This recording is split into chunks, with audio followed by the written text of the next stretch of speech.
이제 우리 계속해서 사무엘상 말씀을 묵상하고 있습니다. 어제 함께 사무엘상 14장 말씀을 처음으로 묵상하였는데요. 어제부터 이제 요나단이라고 하는 인물이 함께 사울과 함께 조명이 되어집니다. 요나단은 이제 사울의 아들로서 이제 훗날 이제 다윗과의 그런 우정이 많이 부각되는 그런 인물이기도 합니다. 근데 이제 13장에서 14장으로 넘어오는 그 부분을 읽어보시면은 어느 순간에 갑자기 요나단이 나타나고 있는 것을 우리가 느낄 수가 있습니다. 그 전의 이야기는 모든 것이 사울이 이제 초점에 맞춰져 있었더라면 요나단이라고 하는 사울의 아들이 이렇게 포커스가 맞춰지게 되는 것입니다. 그렇다면 요나단은 어떤 사람일까? 그의 캐릭터를 우리가 아는 것이 굉장히 중요하고 그에 따라서 우리가 성경을 읽어가는 그런 눈이 생길 줄로 믿습니다. 지난 함께 읽으신 14장 앞부분에 보시면은 이제 블레셋과의 전쟁이 이제 시작이 되게 되었는데 병거가 3만이요 마병이 6천이고 군사의 수가 해변의 모래와 같았다 이렇게 묘사를 합니다. 그에 반해서 사울의 군대, 이스라엘의 군대는 모두 흩어져서 이제 달랑 600명만 남아 있는 그런 상황인 것이죠. 그래서 이 전쟁을 놓고 보았을 때에 사실 인간적으로 봤을 때에는 이스라엘 입장에서 위축될 수밖에 없는 그런 상황이었습니다. 그런데 이제 왕의 아들인 요나단은 이제 14장 6절과 같이 고백을 하죠. 요나단이 자기의 무기를 든 소년에게 이르되 우리가 이 할례 받지 않은 자들에게로 건너가자. 여호와께서 우리를 위하여 일하실까 하노라. 여호와의 구원은 하나님이 사람이 많고 적음에 달리지 아니하였느니라. 이렇게 고백을 하며 이제 그 적진으로 홀로 한 명의 그 수종드는 자를 데리고 이제 들어가게 됩니다. 이 6절의 고백을 보게 되면은 누군가의 고백이 생각나지 않으십니까? 예를 들면 저 할례 받지 않은 자들이라는 표현, 그리고 여호와의 구원은 사람이 많고 적음에 달리지 아니하였다라는 고백이 사실 훗날 이제 골리앗 앞에 서게 되는 다윗을 연상시키게 합니다. 즉 무엇이냐면 이제 요나단이라고 하는 인물은 어찌 보면은 사울의 아들이지만 믿음의 그런 사람인 것을 이제 14장 초반부터 부각을 하고 있습니다. 이 요나단이 믿음 있는 모습들, 그의 행함 하나하나가 참 지혜롭고 하나님 앞에서 하나님의 마음에 합한 자임을 보여주면서 무엇이 드러나냐면 이제 그의 아버지인 사울과 비교가 되게 됩니다. 훗날에 이제 다윗과 동행하는 이야기로 넘어가게 되면 또 다윗이 부각되기도 하지만 이제 오늘의 본문에서는 이런 요나단의 결정들, 그다음에 요나단의 판단이 이제 사울의 판단과 이렇게 대조되는 모습들을 보이게 됩니다.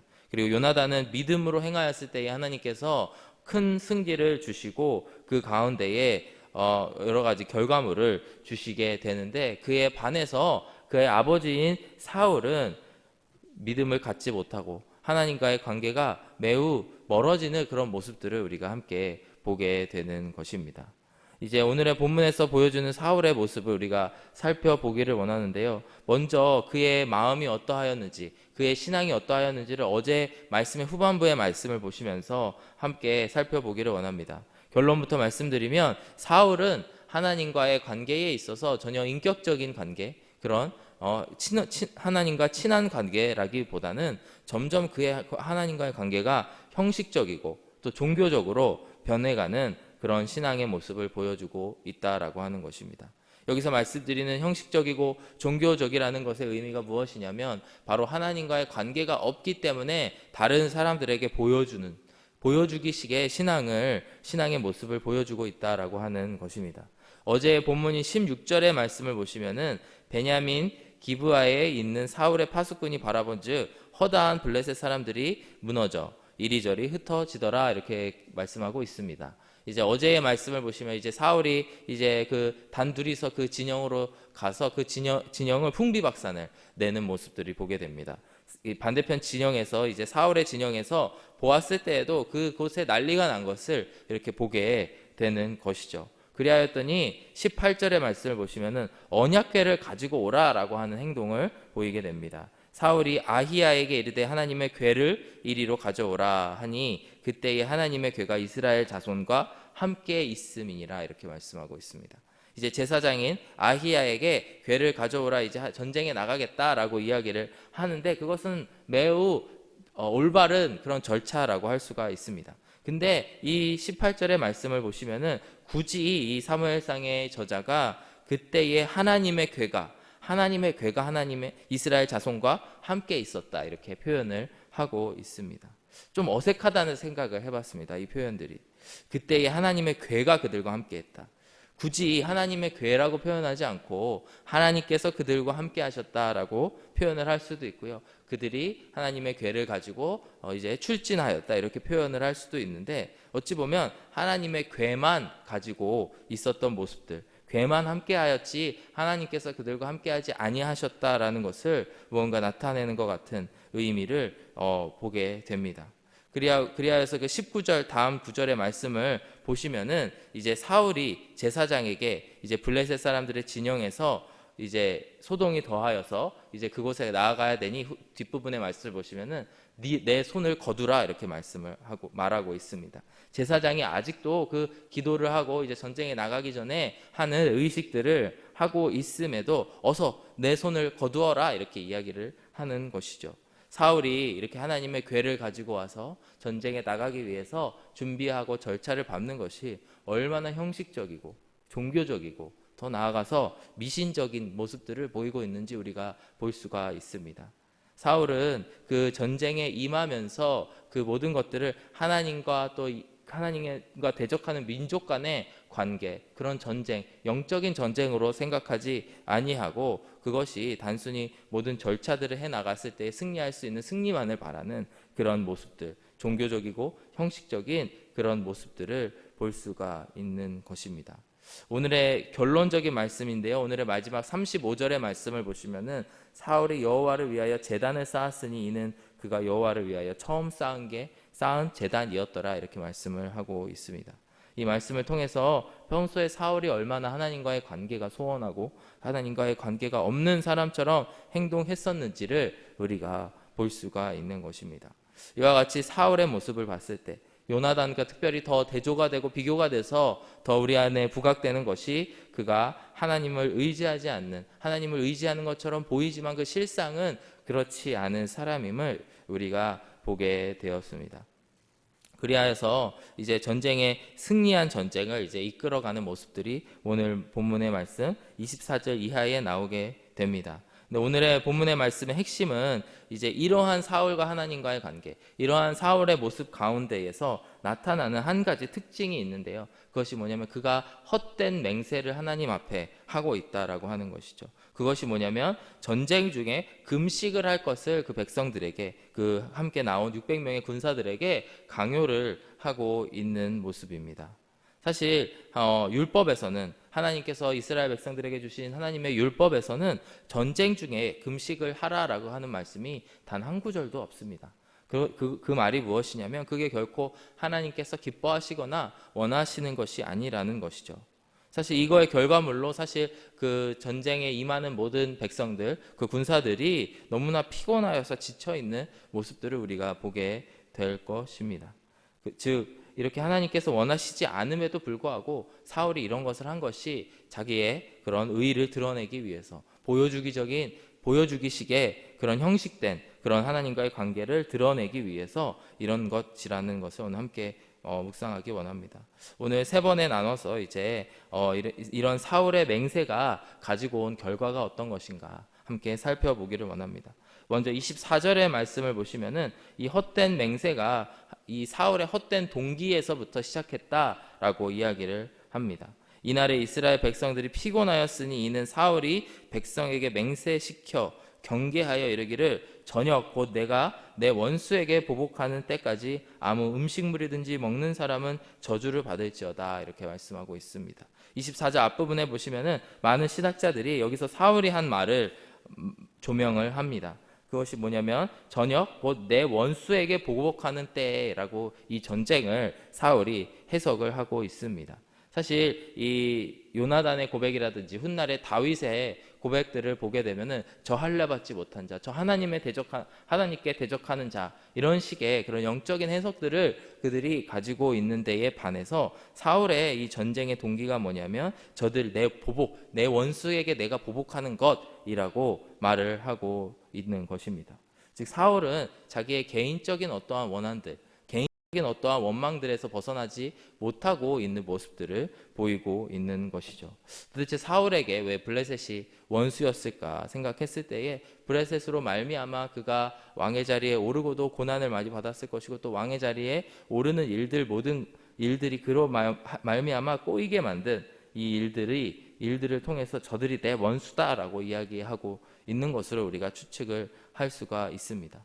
그 원인이 무엇이든 간에 사울은 이 전쟁을 하나님의 전쟁, 또 하나님께서 시키시는 전쟁이라고 생각하지 아니하였고 내 원수를 내가 쳐야 되는 나의 전쟁이라고 생각하였던 것이죠. 이러한 결과가 너무나 당연한 것이 그가 하나님과의 영적인 관계가 없는 사람이었기 때문입니다. 이와 같이 우리가 잘못된 동기로 어떠한 일들을 행하려고 할 때에 우리 가운데에는 헛된 맹세, 하나님께서 원하시지도 아니하는 그런 약속들을 하게 된다라는 것을 오늘 꼭 이 아침에 기억하시기를 바랍니다. 그 두 번째로 그 결과가 무엇이냐면 헛된 맹세는 가장 가까운 사람을 상하게 하는 결과에 이르게 됩니다. 25절 이하의 말씀을 보시면은 그들이 다 수풀에 들어간즉 땅에 꿀이 있더라. 백성이 수풀로 들어갈 때에 꿀이 흐르는 것을 보고도 그들이 맹세를 두려워하여 손을 그 입에 대는 자가 없었으나 요나단은 그의 아버지가 백성에게 맹세하여 명령할 때에 듣지 못하였으므로 손에 가진 지팡이 끝을 내밀어 벌집에 꿀을 찍고 그의 손을 돌려 입에 대매 눈이 밝아졌더라. 이렇게 합니다. 요나단은 일찍이 전장에 먼저 나갔었기 때문에 그렇기 때문에 이제 이 사울이 한 이야기들을 전혀 들을 수가 없었죠. 그런데 하필이면 그 사울이 한 그 맹세, 사울이 누구든지 입에 음식을 입에 댄 사람들을 모두 죽이리라 한 이 맹세의 표적이 요나단이 되어버리는 것입니다. 이것은 사울이 원한 결과도 아니었을 뿐더러 과연 하나님께서 원하시는 결과였을까 하는 생각을 하게 됩니다. 사사기의 말씀을 보시면은 이와 아주 비슷한 사람이 한 사람 있죠. 사사 입다라고 하는 사람이 있습니다. 사사 입다가 그때 이스라엘 백성들이 암몬 족속과 싸울 때에 전쟁할 때에 하나님 앞에 이렇게 이제 스스로 서원을 합니다. 11장 30절 사사기의 말씀을 보시면은 그가 여호와께 서원하여 이르되 주께서 과연 암몬 자손을 내 손에 넘겨주시면 내가 암몬 자손에게서 평안히 돌아올 때에 누구든지 내 집 문에서 나와서 나를 영접하는 그는 여호와께 돌릴 것이니 내가 그를 번제물로 드리겠나이다. 이렇게 헛된 이런 서원을 하게 됩니다. 그랬더니 그 결과가 하나님께서 승리를 주셨지만 그 결과가 그의 외동딸이 소고를 들고 춤추며 나와서 그 아버지를 영접하게 되는 것이죠. 그래서 결과적으로 그 딸을 번제물로 드리게 되는 그러한 일들이 일어나게 됩니다. 이와 같이 우리는 한치 앞의 일을 알지 못하기 때문에 우리의 의로, 나의 의로 어떠한 일들을 고백하고 선포하였을 때에 그 결과가 과연 어떻게 될까 우리가 알지 못합니다. 그것이 나의 가장 가까운 사람, 나의 가장 소중한 사람을 상하게 하는 일들도 있다라고 하는 것을 이 시간 기억하기를 원합니다. 저는 어렸을 때 이제 신학 공부를 하기로 이제 마음의 결심을 하고 이제 하나님의 부르심을 받아서 살아왔었습니다. 근데 제가 신학교 생활을 하면서 많이 듣게 되는 일들이 있었는데 이제 신학교에 처음 오게 되면은 너는 신학교에 어떻게 왔니? 신학교에 오게 된 이유가 뭐냐? 꿈이 뭐냐? 비전이 뭐냐? 이런 이야기들을 이제 20대 초반, 중반 이때에 많이 하게 되죠. 근데 그 중에 의외로 많은 분들이 그냥 본인의 하나님의 부르심은 없고 엄마가 가라 그래서 왔다. 아빠가 가라 그래서 왔다. 할아버지가 나를 위해서 서원했다. 이런 얘기들을 많이 들었습니다. 그래서 그렇구나. 그럴 수도 있구나라고 하는 생각을 가지고 이제 함께 이제 교제하며 공부하기도 하였는데 그 결과가 매우 좋은 분들도 있지만 반면에 상당히 많은 수가 생각보다 많은 수가 이제 하다가 흐지부지 신학 공부를 마치게 되고 어찌 보면은 가족들의 강요와 그런 일들 등 떠밀려서 나오게 되는 경우들을 아주 많이 보게 되었습니다.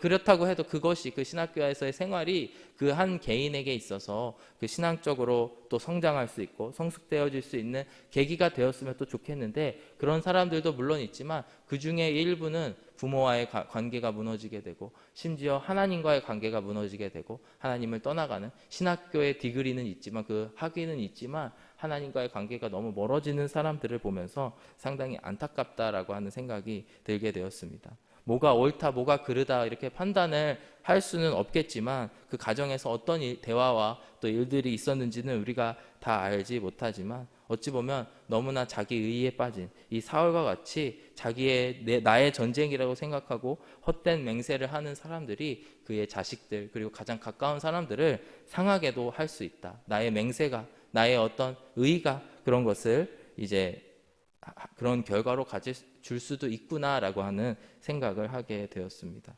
사실 우리가 이런 맹세를 할 때 사울도 그랬겠지만 참 자기에 갇혀 있을 때에 더 아무것도 보지 못하는 그런 결과물을 갖게 되는 것 같습니다. 우리 주변에 있는 그런 사람들을 함께 돌보시면서 그렇게 나아가시는 저와 여러분들이 되어지기를 원합니다. 세 번째로 헛된 맹세는 주변 사람들을 영적으로 무너지게 만드는 결과를 갖게 됩니다. 이제 31절에서 그 이하의 말씀을 보시면은 이제 해가 지고 그 전쟁이 마치게 됩니다. 그 뜻은 뭐냐면 이제 사울이 이야기한 그 맹세들이 이제 그 유통기한이 이제 기한이 끝나게 되는 것이죠. 31절의 말씀을 보면 그날의 백성이 믹마스에서부터 아얄론에 이르기까지 블레셋 사람들을 쳤으므로 그들이 심히 피곤한지라. 32절의 말씀을 보시면 백성이 이에 탈취한 물건에 달려가서 양과 소와 송아지들을 끌어다가 그것을 땅에서 잡아 핏째 먹었다 이렇게 이야기하고 있습니다. 이것이 무엇을 의미하냐면요, 이제 이스라엘 백성들은 하나님께서 처음부터 그들에게 핏째로 동물을 먹지 말라고 말씀하셨습니다. 이제 창세기 9장의 말씀을 보시면은 노아가 처음에 방주에서 나왔을 때에 그때부터 고기를 먹었다라고 하는 기록들이 있습니다. 9장 3절의 말씀을 보시면 모든 산 동물은 너희의 먹을 것이 될지라 채소같이 내가 이것을 다 너희에게 주노라. 그러나 고기를 그 생명되는 핏째 먹지 말 것이니라 이렇게 말씀하고 있습니다. 아마도 노아의 방주 전에는 채식만 하였던 것 같고 노아의 방주 이후에 이제 고기를 처음으로 먹게 된 걸로 이렇게 기록을 하고 있는데요. 여기서도 하나님께서는 절대로 고기를 그 생명되는 핏째 먹지 말라라고 말씀을 하고 있습니다. 레위기 3장에 가서도 이 내용들이 다시 한번 율법에 기록이 되는데요. 너희는 기름과 피를 먹지 말라. 이는 너희의 모든 처소에서 너희 대대로 지킬 영원한 규례니라 이러면서 반복적으로 레위기에서는 그 고기를 핏째 먹지 말라라고 하는 말씀이 나오고 있습니다. 그런데 이 사울이 지휘했던 이 이스라엘 군대들은 이제 그들이 너무나 배고프고 너무나 피곤함에 몰려 있었기 때문에 그 사울의 언약이 끝나자마자 그곳에 달려가서 그가 잡은 물건들을 잡아서 핏째 먹게 되는, 너무나 배고파서 이렇게 야만적인 모습들, 어찌 보면 율법에서 벗어난 행동들을 하고 있는 것을 볼 수가 있습니다. 이와 같이 이 한 사람의 파급력이 너무나 크다는 생각을 하게 되었습니다. 사울이라고 하는 그 왕이 하나님과의 관계가 무너진 지도자이고 그가 그런 헛된 맹세를 하였기 때문에 그 주변에 있는 사람들이 죄에 빠지게 되고 하나님이 원하지 않는 그런 일들을 벌이게 되는 모습들을 보게 되는 것이죠. 아까도 말씀드렸지만 부모의 그런 헛된 맹세들 혹은 지도자의 어떤 헛된 맹세들로 하여금 그것으로 말미암아 자식들이 더 반대로 엇나가게 되는 일들을 또 종종 보게 되어서 또 가슴이 아픈 경우들이 있습니다. 근데 우리가 오늘의 말씀을 통해서 우리의 마음속에 새겨야 될 것이, 주님, 내 안에 있는 헛된 맹세가 있지는 않습니까? 내가 하나님께서 하셔야 될 일들을 나의 일로 취급을 하고 그로 말미암아 나의 가장 가까운 자식을 상하게 하거나 아니면은 주변 사람들을 영적으로 무너지게 하는 일들은 있지 않는지요? 함께 하나님께 여쭤보시면서 나아가시는 이 아침이 되었으면 좋겠습니다. 마지막 결론으로 35절의 말씀을 다시 한번 보시면은 그가 이렇게 헛된 맹세를 하게 된 이유가 이렇게 나와 있습니다. 사울이 여호와를 위하여 제단을 쌓았으니 이는 그가 여호와를 위하여 처음 쌓은 제단이었더라. 너무 충격적인 말씀이지 않습니까? 사울은 이미 왕이 된 지 수년이 지난 이후로 생각할 수가 있습니다. 근데 그동안 사울이 단 한 번도 여호와를 위하여 제단을 쌓지 않았다라고 말씀을 하고 있습니다. 이와 같이 하나님 앞에 나아가지 않는 지도자, 하나님의 말씀을 묻지 않고 청종하지 않는 그 지도자들이 얼마나 큰 위험할 수 있는지를 오늘의 말씀을 통해서 보게 됩니다. 오늘도 이 새벽 제단을 쌓으시는 여러분 한 분 한 분, 또 우리가 여러 하나님과의 관계를 쌓아가는 일들을 멈추지 마시고, 오늘도 하나님의 뜻에 우리가 여쭤보고 세상에서 세상의 신을 모두 벗어버리고 나의 욕심을 벗어버리는 그런 이 아침이 되어지기를 주님의 이름으로 축복합니다. 함께 기도하겠습니다. 사랑하는 아버지 하나님, 감사합니다. 오늘의 말씀을 통하여서 우리들 안에 있는 그런 헛된 마음들, 모두 불타져 없어야 되는 그런 죄악된 마음들을 주님 보여주시고 그것을 도말하여 주시옵소서. 사랑하는 아버지 하나님, 내 안에 있는 나의 의로 인해서 주변 사람들을 상하게 하고 또 나의 가장 가까운 사람들을 상하게 할 수 있다는 말씀을 오늘 함께 살펴보았습니다. 모든 것을 주님께 맡겨드릴 수 있는 믿음의 저희들이 다 될 수 있도록 주님 인도하여 주시옵소서. 사랑하는 아버지 하나님, 오늘도 지켜주시고 또 도와주실 줄로 믿사오며 예수 그리스도의 이름으로 기도드렸습니다. 아멘.